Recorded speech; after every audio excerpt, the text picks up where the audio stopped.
de los objetos, es decir, la industria permitía construir fácilmente cualquier objeto indefinidas veces. Pues se busca un poco la exclusividad de la obra. Es decir, el modernismo es un rechazo a esa seriación de los objetos que podía producir la industria.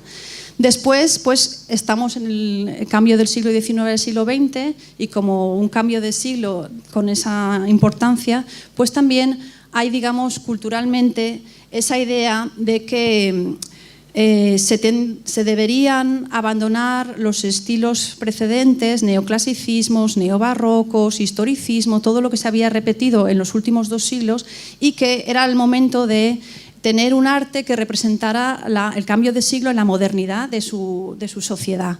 Por lo tanto, es como un poco esa llamada de conciencia a que deberíamos hacer un arte que nos representara y no modificar las artes que se han desarrollado en otros siglos. Bien, además es un tipo de movimiento artístico en la que tiene un fuerte simbolismo. De hecho, en algunos sentidos toma referencias de nuevo a la antigüedad clásica, la mirada a Grecia y a Roma, también algunas de las arquitecturas japonesas y tiene varias influencias.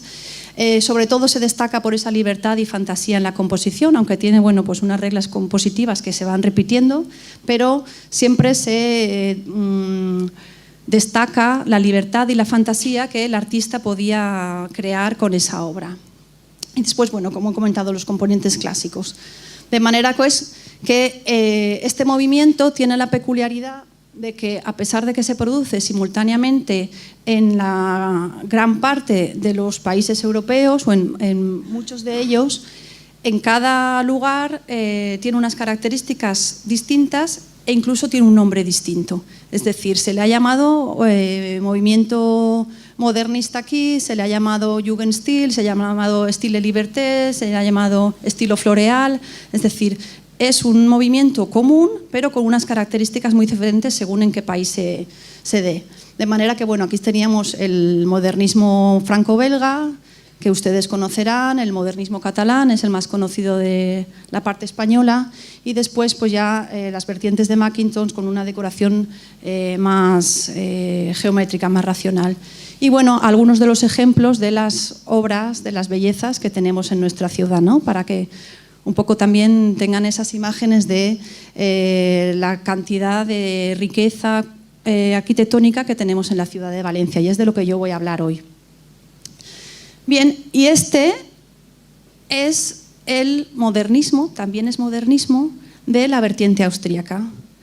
De forma que una persona que no conozca las diferentes características del modernismo a nivel europeo nunca identificaría esta obra como una obra simultánea temporalmente y también conceptualmente a las obras de Gaudí. Es decir, son obras muy geométricas, muy poco cargadas ornamentalmente, muy racionales, es decir, nadie dudaría en pensar que son obras que se aproximan en mayor medida a lo que se construyó años después, ¿no? Con un concepto más geométrico, más económico, más racional, de líneas más lisas, de una decoración más austera, más contenida, y ese sería el movimiento vienés en su vertiente más purista o más avanzada, porque bueno, los primeros ejemplos de arquitectura vienesa, ahora veremos también tiene una carga componente ornamental elevada que con el paso de los años se va reduciendo. Es decir, sí que hay una evolución de esa componente ornamental fuerte a una simplificación de las formas y del ornamento.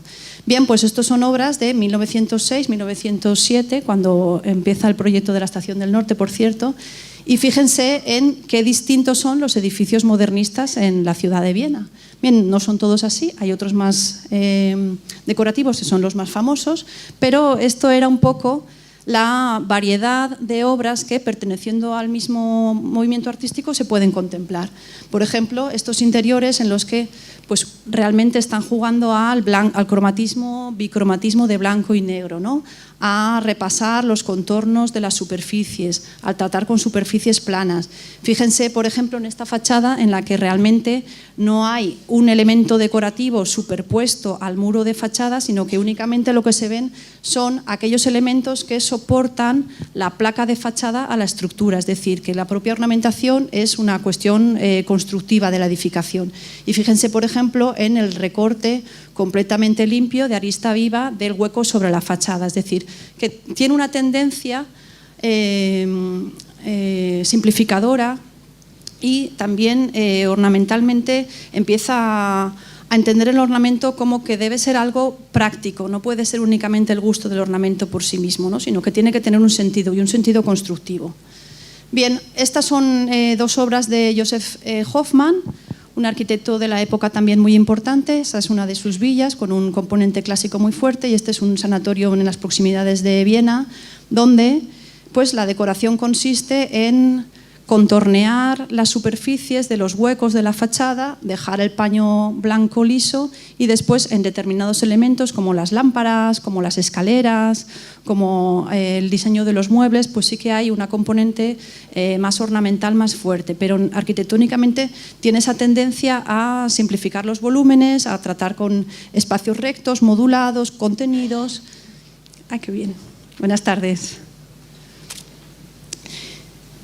¿Y por qué me dedico a esta investigación?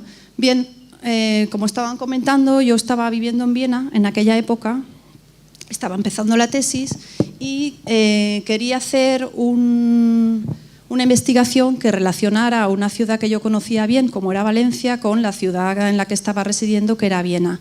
Entonces, al llegar aquí, hablando con Vicente Mas, profesor de la Politécnica de Valencia, dijo: hay una vertiente vienesa por ahí por el Cabañal, que se sabe que hay algo de Viena en el Cabañal, ¿podías hacer eso? Y yo digo, sí. Y bueno, y ahí empezó la cosa, y entonces empecé a investigar, empecé a leer libros, con la fortuna de que pasaba mitad del tiempo en Viena y mitad del tiempo en Valencia. Entonces eso fue muy beneficioso a nivel de la investigación, porque yo contrastaba la información que se había publicado en España con lo que se había dicho en Viena de la misma cuestión. Entonces, pues ahí sí que salieron algunas diferentes interpretaciones y digamos que el poder investigar en las dos ciudades simultáneamente pues, me permitía contrastar datos.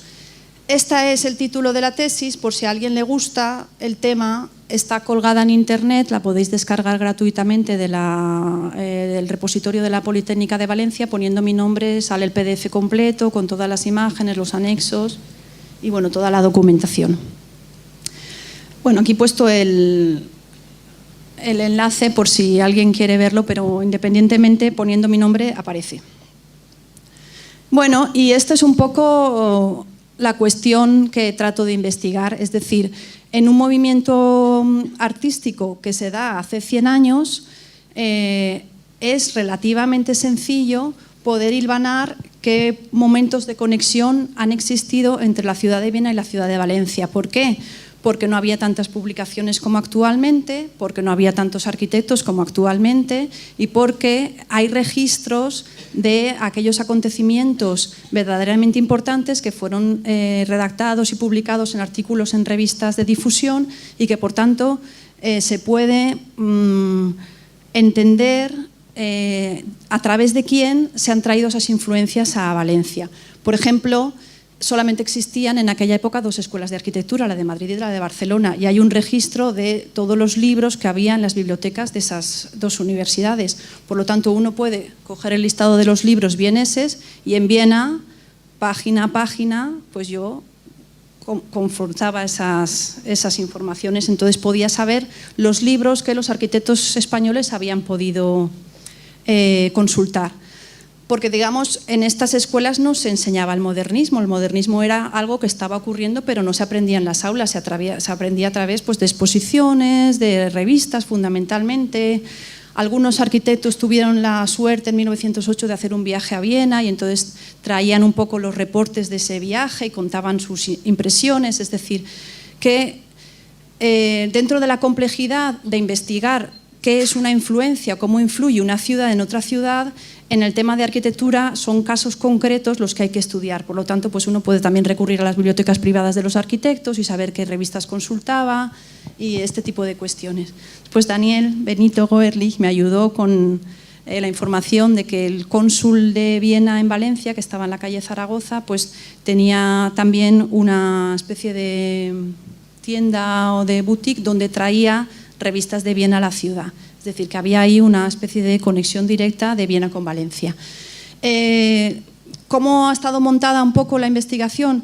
Pues claro, Valencia, en realidad, si alguien quiere estudiar cómo los arquitectos de Valencia han recogido los principios arquitectónicos de Viena, tiene que irse directamente a Madrid o Barcelona, porque era donde ellos estudiaban y donde un poco estaban informándose de las novedades que estaban ocurriendo a nivel europeo.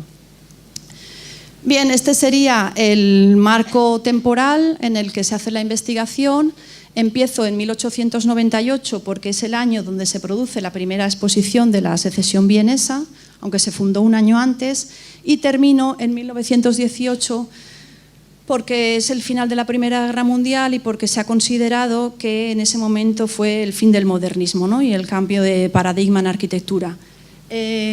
Excepcionalmente en Valencia se continuó haciendo modernismo en las obras del Cabanyal, que esos datan de 1936, algunas, es decir, tuvimos un modernismo más tardío. Pero bueno, yo los datos que tomo porque fue el momento clave de la introducción del modernismo en la ciudad.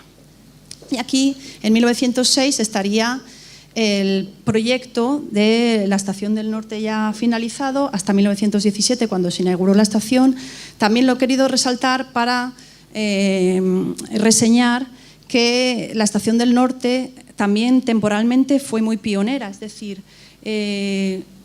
trajo los principios de Viena cuando realmente no estaban todavía tan consolidados en la ciudad de Valencia.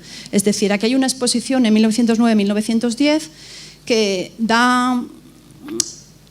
pone de moda la arquitectura vienesa y a partir de ahí se copian los detalles ornamentales de Viena como símbolo de modernidad, entre otros estilos arquitectónicos. Sin embargo, la Estación del Norte es anterior a esa época, o sea que realmente sí que hubo una comprensión, una asimilación de los principios de Austria o fundamentalmente de Otto Wagner, ahora lo veremos, en ese proyecto inicial.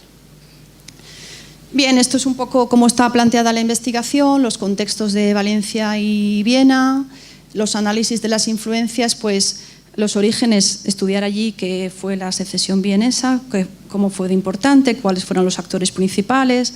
Fue muy divertido recorrerse la ciudad de Viena buscando todos los listados de modernismo que había de edificios, los tengo todos documentados. Y entonces, pues bueno, también estaba muy habituada a ver obras modernistas de la ciudad de Viena, ¿no? Luego me resultaba muy fácil comparar.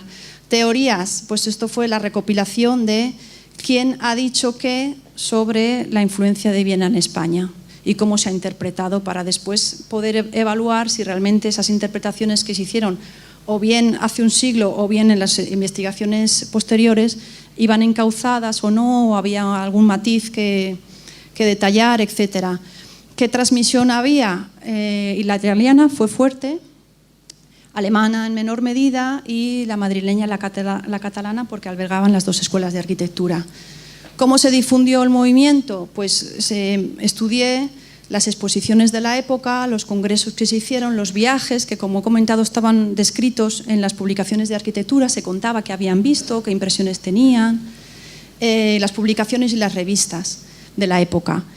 Después, cómo se interpretaron esos principios secesionistas en España, es decir, cómo los arquitectos los asimilaron, y después pues entender un poco de los arquitectos valencianos que estudié, su vida y su biografía, dónde habían estudiado, si tenían bibliotecas privadas, pude llegar a esos archivos, ver un poco la evolución de sus obras, este tipo de cuestiones.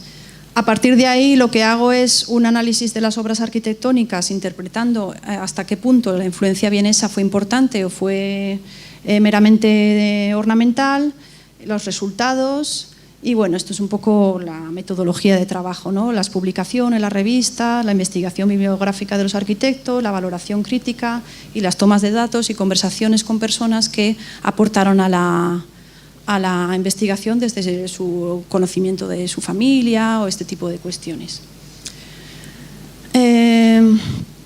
Bien, aquí lo que se hace es ver en qué grado se puede entender que hubo influencia de Viena en Valencia. O sea, hago como una clasificación de obras que realmente asimilaron la modernidad que se traía de allí y otras que tenían una influencia superficial.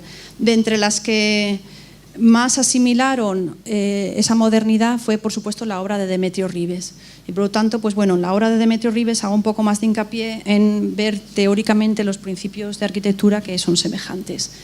¿Qué es esto? Pues bien, es una imagen del grupo de la Secesión Vienesa. Quería explicar brevemente en qué consistió.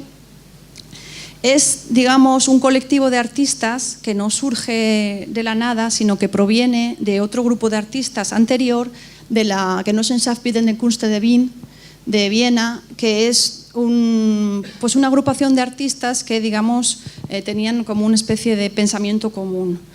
Ellos vienen de un grupo que pertenece más a la Austria conservadora. El grupo se fundó en 1861 a raíz un poco de la puesta en marcha de la Ringstrasse y con una burguesía elitista, y a partir de ahí un grupo de ellos deciden separarse, de ahí lo de la secesión, porque, digamos, asumen que tienen la responsabilidad de despertar a la sociedad burguesa vienesa del letargo en el que llevan metidos años, y que el arte ha evolucionado y que deben traer exposiciones de artistas modernos, y que es como un momento de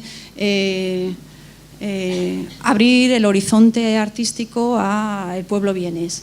Por lo tanto, se agrupan artistas plásticos, pintores, también hay arquitectos, aunque en menor medida, y tratan de traer a la ciudad esas exposiciones de artistas, digamos, pioneros en el panorama europeo para que expongan sus obras en este edificio. Este es la sede donde se reúnen, es la Secesión Vienesa, y sobre todo donde exponen, invitan a artistas extranjeros a que, digamos, abran la mirada a las nuevas corrientes artísticas. Bien, en la fachada que pone Der Zeit der Kunst, der Kunst ihre Freiheit, que significa a cada tiempo su arte y al arte su libertad. Es decir, ya está bien de repetir los estilos históricos, hagamos un arte que pertenece a nuestro tiempo y que define nuestro tiempo. Bien, ¿por qué ocurre esto? Es decir, todo no viene de la nada, ¿no? Hay que entender un poco las causas que lo provocan.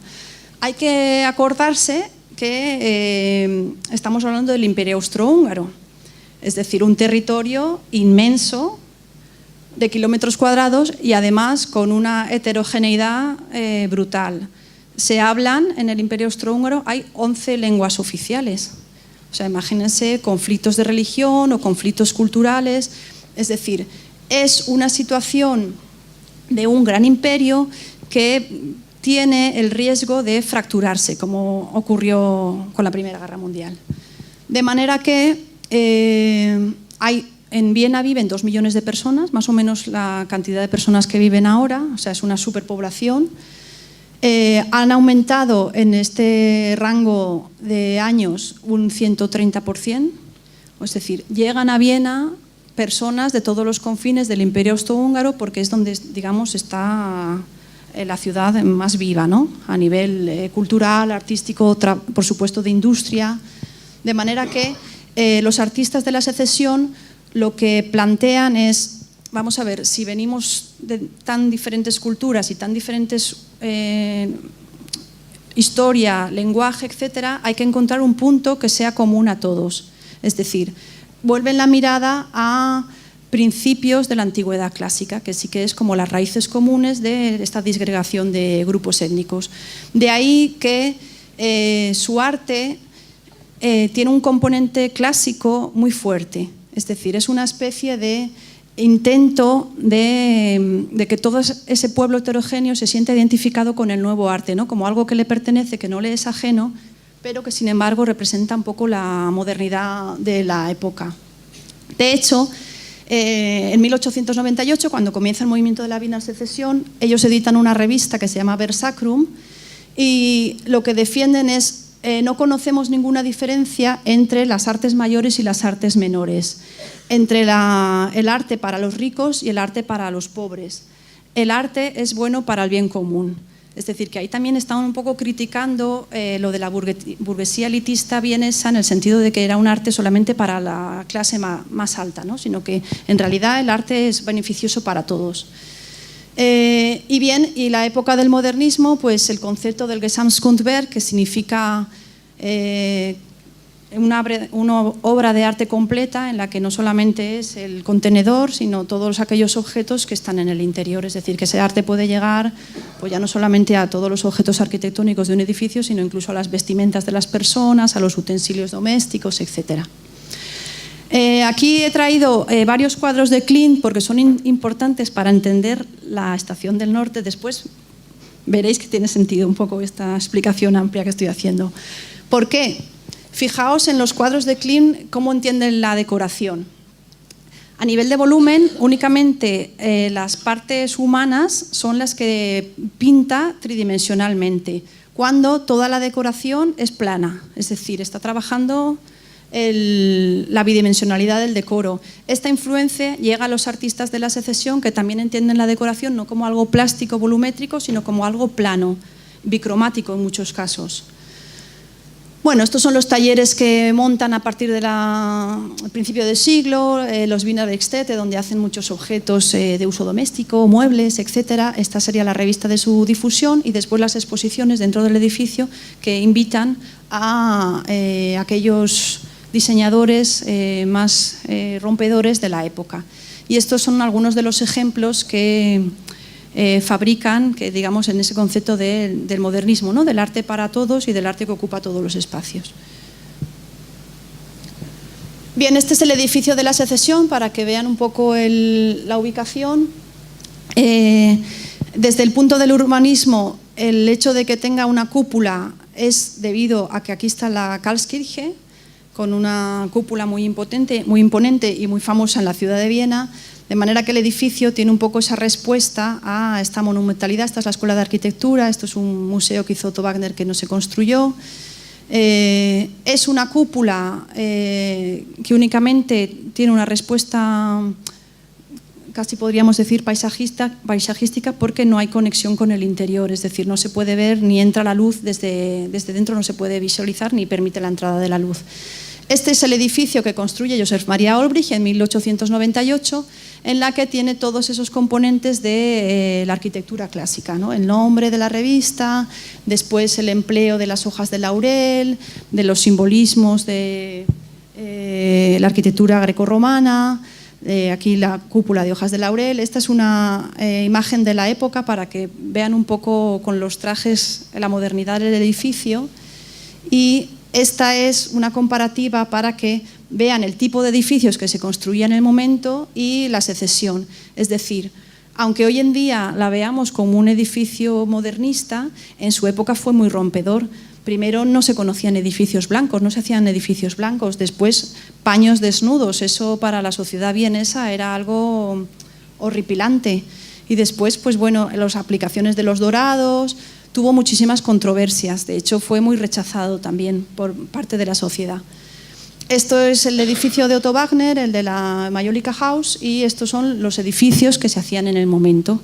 Es decir, fijaos cómo la fachada plana no era habitual de la época, eran unas fachadas mucho más plásticas. Y bien, aquí pues algunas caricaturas que se hacía al edificio de la Secesión, como pues la burla de la modernidad, ¿no? Y aquí lo que he traído es para que se vea esa componente geométrica muy importante del estilo de la Secesión, que se da en la propia composición volumétrica del edificio. Es decir, aunque este edificio está cargado de parte decorativa, esa geometría interna está muy estudiada, ¿no? Con proporciones de la antigüedad clásica, cuadrados, círculos, sección áurea, etc. ¿Qué características tiene el edificio? Ligereza de la línea frente a la masividad de los volúmenes, el tono homogéneo de los muros frente al colorido de los detalles y el brillo de los dorados frente a la opacidad del continuo revoco de color claro. Es decir, hay mucho juego de contraste en la obra.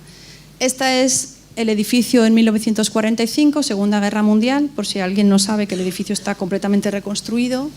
Y este es el edificio en 1998, celebrando el centenario de la exposición. Viena siempre ha sido así de innovadora, es como si pintásemos ahora la estación del norte para el centenario, qué sé yo, azul. Bueno, luego se pintó de blanco, pero ese año estuvo todo el año pintada de rojo. Otro comentario que quería decir, cuando en España se habla de estilo secesión, ¿no?, a raíz de este edificio y del grupo de la secesión, que fueron un poco los más conocidos en el panorama europeo, debo advertir que en Austria no se utiliza esa nomenclatura. De hecho, nadie dice estilo secesión, eso allí no existe. Se dice Jugendstil, que significa estilo de la juventud, que venía de una revista alemana. Esta publicación, Wiener Neubauten in Stile der Secession, o sea, nuevas construcciones vienesas en estilo de la secesión, estaba en España y posiblemente de ahí pues, un poco fue la difusión de ese vocablo. ¿Qué ocurre? La secesión vienesa fundamentalmente estaba conformada por artistas, pintores y artistas plásticos y en menor medida arquitectos, o sea, decir arquitectura de la secesión estaríamos haciendo un poco como arquitectura de pintores y artistas, ¿no? No sería muy correcto hablar de eso.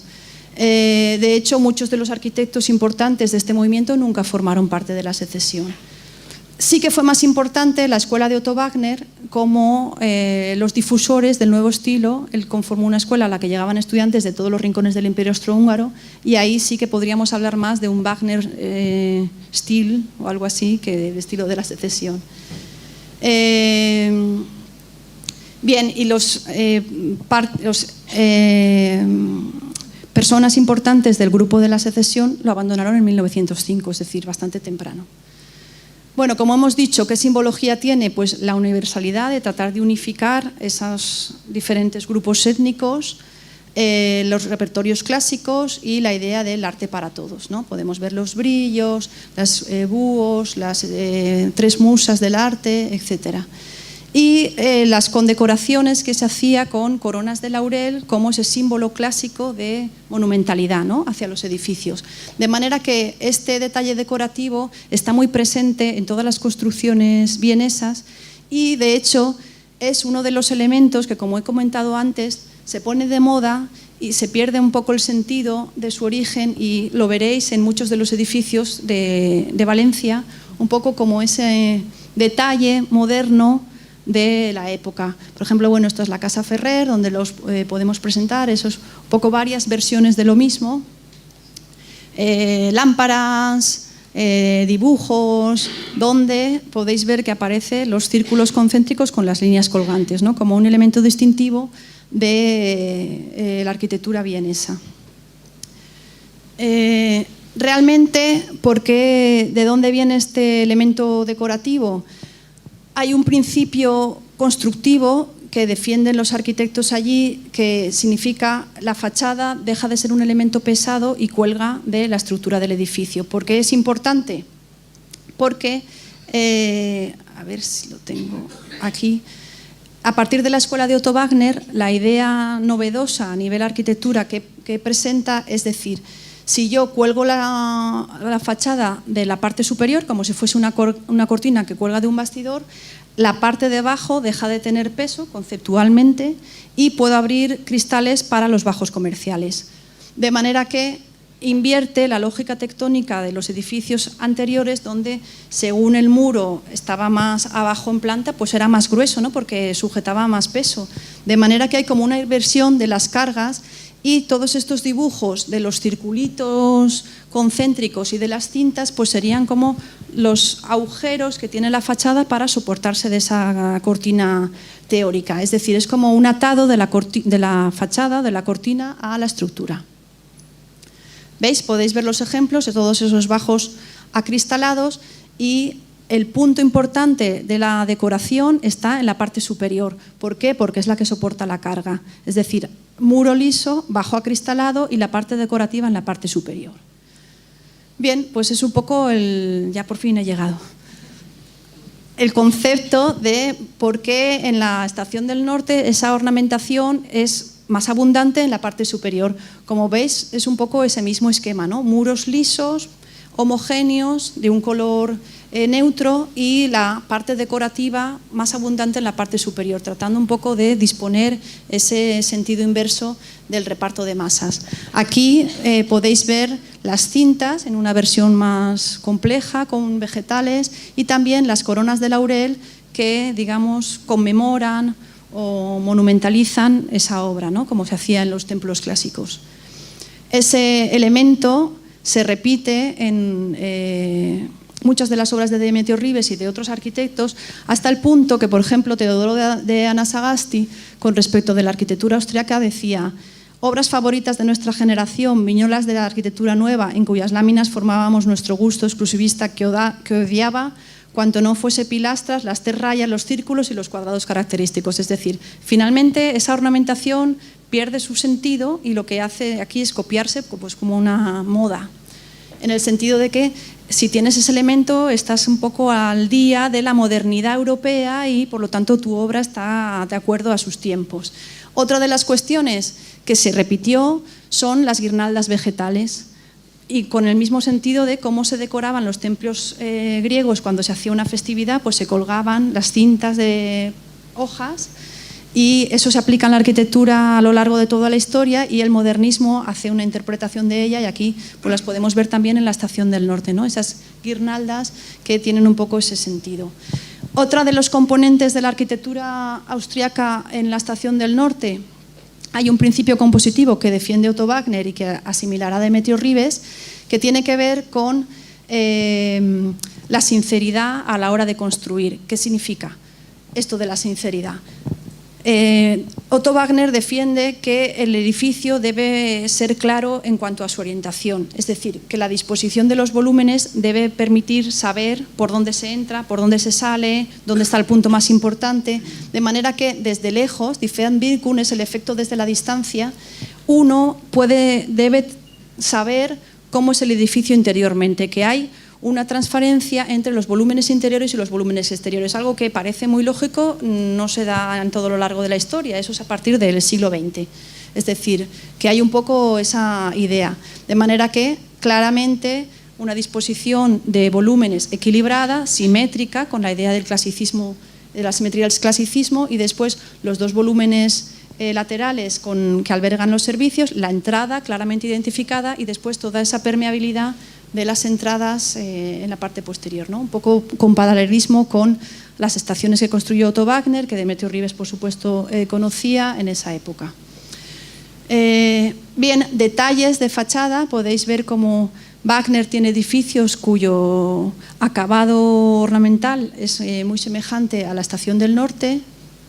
Otro de los aspectos en la sinceridad constructiva es, no sé si alguien se ha fijado, que se distingue muy bien cuando uno está dentro de la Estación del Norte lo que es la parte de la ingeniería de lo que es la parte del muro.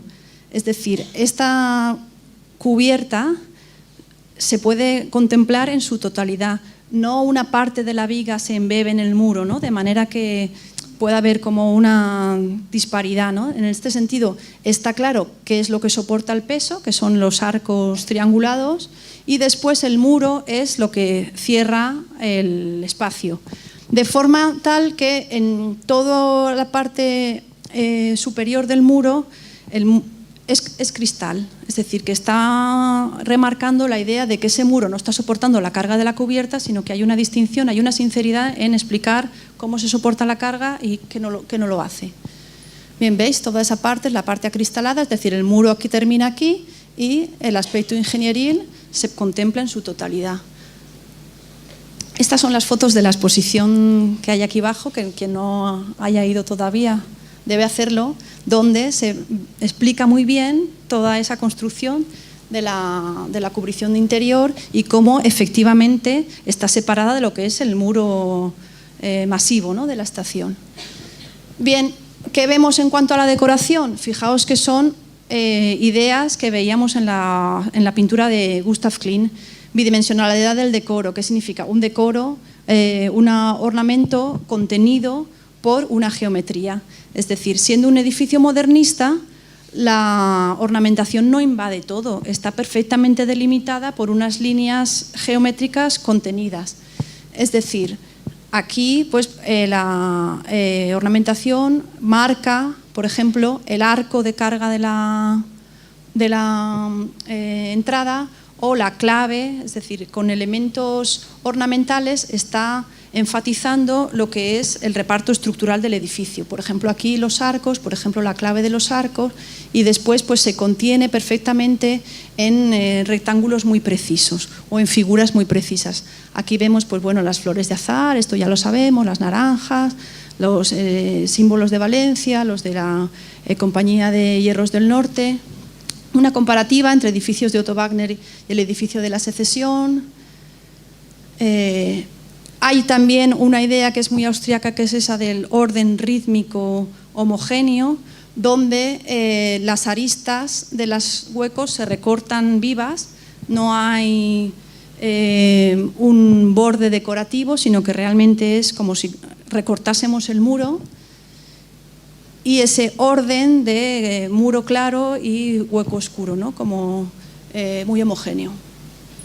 Y estos serían los interiores, donde aquí establecí algún tipo de semejanza con algunas de las obras de las revistas que podía haber visto Ribes, tanto en Barcelona no, porque se fue antes, pero bueno, en Madrid, en la que pues, se podían establecer un poco de paralelismos quizás más dudosos con este tipo de construcciones, ¿no? Donde tenemos pues, la idea de cómo son los interiores, estos de Joseph Hoffmann, con algo semejante a lo que hace Demetrio Ribes en su interior. Además, pues, bueno, toda la parte de la cerámica cromática, de colores vivos, podría tener también algo de influencia de la arquitectura catalana modernista, pero lo importante de la obra, además de que esa influencia vienesa, es que Demetrio Ribes supo construir una obra que tenía principios de otro país, pero sentarla en su contexto local, cultural y colorido. Es decir, no es una obra en la que resulte como una arquitectura ajena a nuestro contexto, porque tiene todas las pinturas del paisaje valenciano, la ornamentación hace referencia a cuestiones nuestras, es decir, que sabe adecuar muy bien esa modernidad austríaca al momento cultural y local valenciano. Estos son, bueno, pues son los dos detalles de los mosaicos de la fachada, y después pues, ya cuestiones que habéis visto, la representación de los paisajes, de la riqueza de la tierra de Valencia, en el sentido de que, bueno, pues como es una estación de tren, pues la estación de tren presenta al viajero, le da la bienvenida a lo que va a visitar, y por tanto se preocupa de que realmente esa estación dé esa bienvenida, ¿no? Enfatizando un poco pues, la belleza de nuestros paisajes, las guirnaldas, las barracas, y ya, bueno, pues también temas geométricos, era un apasionado de la geometría, y aquí traigo algunos detalles de los interiores. Bueno, pues destacar hasta qué punto detalles, ¿no? De la palabra norte, las frases de buen viaje en diferentes idiomas, la parte de los mosaicos, esta es el volumen de la parte izquierda, que tiene correos. Fijaos cómo es todo ese zócalo con las flores, las vidrieras con la palabra norte, es decir, que tiene una preciosidad en el trabajo de los interiores que realmente sí que está representando pues, esa joya de la arquitectura que es la estación. Ay, no sé si te he cortado la foto. También, no solamente en el propio edificio, sino también pues, otros detalles como las verjas, por ejemplo, que vemos aquí, pues también es un juego de contrastes, es decir, un muro masivo y una verja muy transparente. Parte opaca y la parte colorida, el brillo del trencadís, es decir, hay un poco esa idea también, como hablábamos en el edificio de la Secesión, de jugar a los contrastes. Estas son algunas de las imágenes de la parte interior, con ese mismo tratamiento lineal, ¿no? De la ventana. Y bueno, pues algunos ejemplos de influencia también, estos son obras de Raimundo Daronco en la exposición de Turín de 1902, que tuvo bastante repercusión en la geografía valenciana. Y aquí, pues de cada obra hice una especie de cuadro diciendo cuáles fueron las referencias que se pueden leer directamente de obras austríacas en las obras valencianas y cuáles pues, pueden ser un poco más interpretadas, ¿no? Que puede ser o puede no ser. Bien, y ya esto es lo último que voy a contar. Demetrio Ribes no solo refleja la influencia de Otto Wagner o de la arquitectura austríaca en su obra construida, sino que también su pensamiento arquitectónico defiende las ideas de la modernidad que se definían allí. Es decir, fue un pionero en su momento, en el sentido de que asimiló esos principios de modernidad que otros arquitectos únicamente se limitaron a repetir el detalle ornamental. ¿Cómo se sabe un poco sus pensamientos? Bien, era una persona activa en los foros de arquitectura, tuvo intervenciones en los congresos de arquitectura. Por cierto, Otto Wagner vino a Madrid en 1904 y allí se conocieron personalmente. No hay reflejo de su participación en el congreso, que eso yo creo que no había traductor. Esa es mi opinión, porque en 1902 estuvo en Londres y están en las actas todo lo que Otto Wagner dijo. Está muy reflejado y realmente era un defensor de la modernidad del momento, y que venga a Madrid desde Viena y no diga nada, yo planteo esa duda, digo, algo pasó ahí. Bueno, en las actas de este congreso no hay ninguna intervención de Otto Wagner, ¿no? Cuando era una persona como muy empática. Bien, es de los pocos arquitectos, yo me atrevo a decir que el único, que enfoca la faceta modernista de su arquitectura hacia una vertiente racionalista, es decir, que sí que crea ese hilo conductor del principio del siglo XX con la arquitectura moderna que se da en los años 20. Es decir, hay una secuencia entre la modernidad de esos primeros años con la de la arquitectura posterior. Además, explora las posibilidades constructivas del hormigón armado y es de los que defiende que las nuevas técnicas y los nuevos materiales harán una nueva arquitectura, ¿no? Es una cuestión que se ha consolidado en este siglo. A pesar de que el modernismo fue ante todo una revolución decorativa, la arquitectura vienesa supuso esa coherente continuidad desde el abandono de los estilos históricos hacia una línea más racional, más económica, más simplificada formalmente y con una idea de evolucionar o una postura de la modernidad. O sea que sí que trató de aportar algo nuevo al concepto arquitectónico. La asimilación de Demetrio Ribes de esos postulados vieneses es profunda y se refleja con coherencia tanto en su pensamiento como en su obra construida.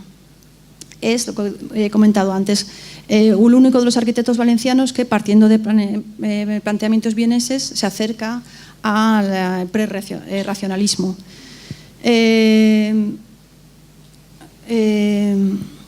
Los principios compositivos en la Estación del Norte, ahí se me ha cortado un poco, se inclinan hacia esa geometrización de las fachadas, una simplificación volumétrica, la contención en el detalle, el equilibrio de las masas.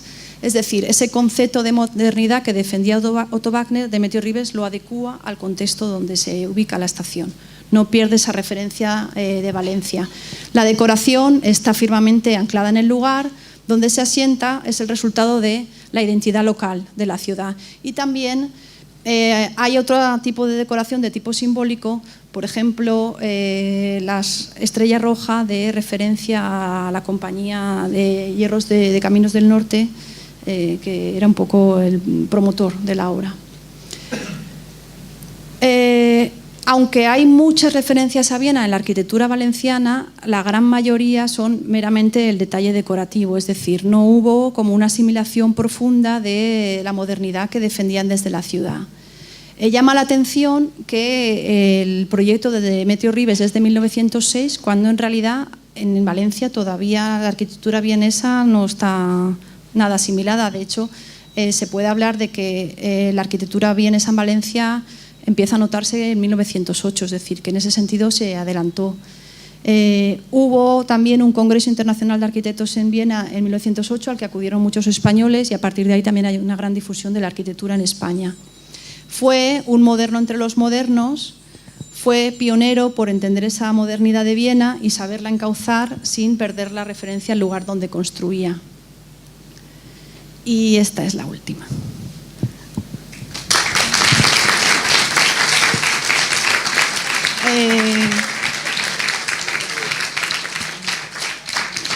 No, segundito.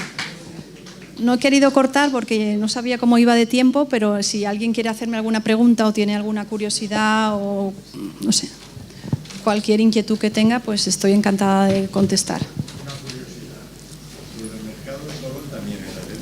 No, Francisco Mora. Tiene un aire porque es de la misma época, pero no. Son dos estilos distintos.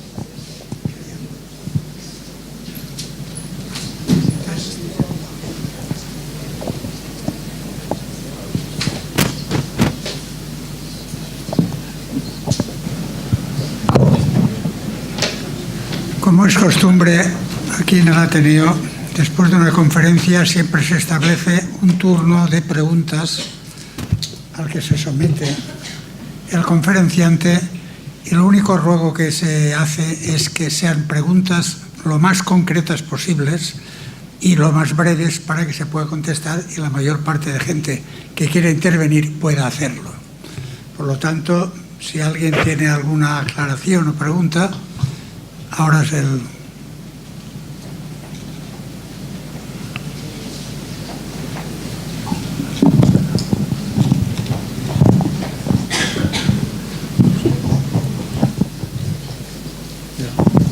Buenas tardes.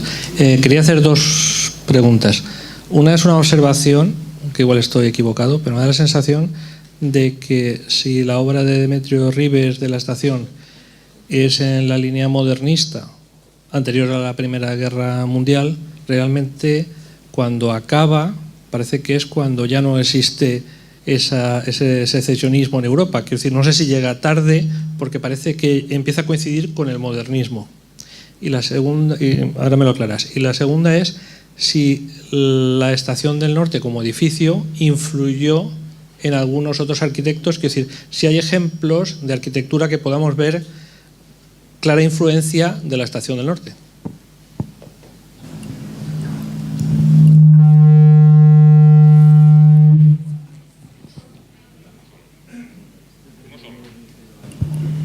¿Ahora? Tiene que haber uno encendido. Ahora. No. Micrófono. Da igual.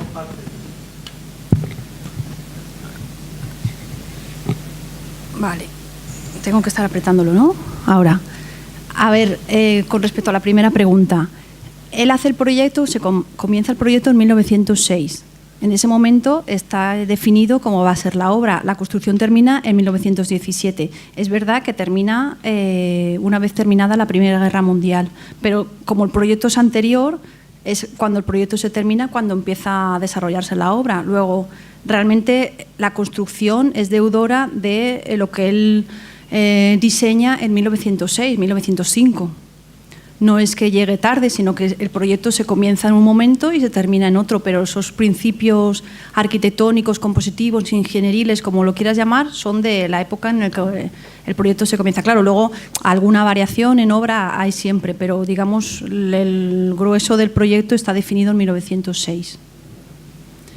Y la segunda era si hay otras obras que reciban la influencia directa de la Estación del Norte.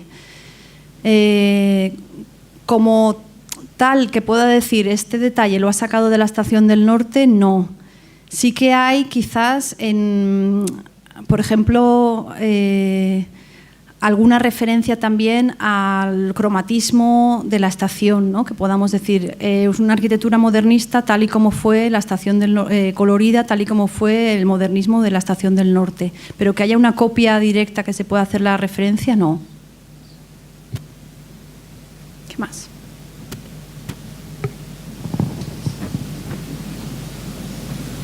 Bueno, pues si no hay más preguntas,